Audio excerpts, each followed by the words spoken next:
Europe 1, j'ai choisi pour vous. J'ai choisi pour vous la radio tout simplement ce matin. Ce petit bruit significatif, il va s'inviter dans nos oreilles à partir de 1919. Au départ, c'est vrai que la radio n'était qu'un moyen de communiquer pour les militaires, mais très vite, il se démocratise.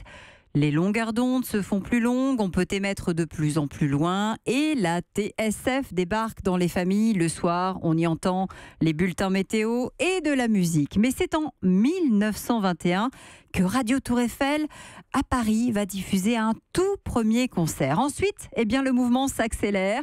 La BBC est fondée en 1927 et très vite, aux États-Unis, les politiques y voient un intérêt. En 1930, Herbert Hoover va s'en servir pour sa campagne électorale.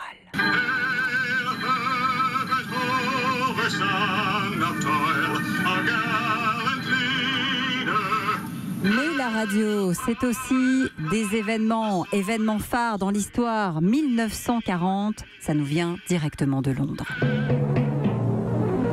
Ici, Londres. Les Français parlent aux Français.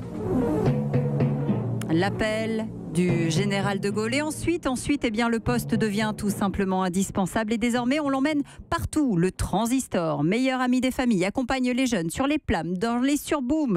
Nous sommes dans les années 50 et bientôt, Europe 1 arrive. Ici, Europe numéro 1.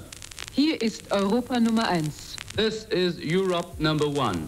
1955, depuis, les radios libres ont fait des petits, elles ont grandi, elles ont essaimé, elles ont colonisé aussi le web dans les années 90, puis nos smartphones dans les années 2000.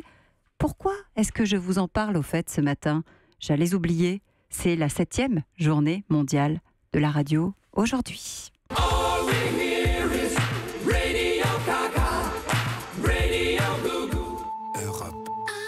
Europe 1.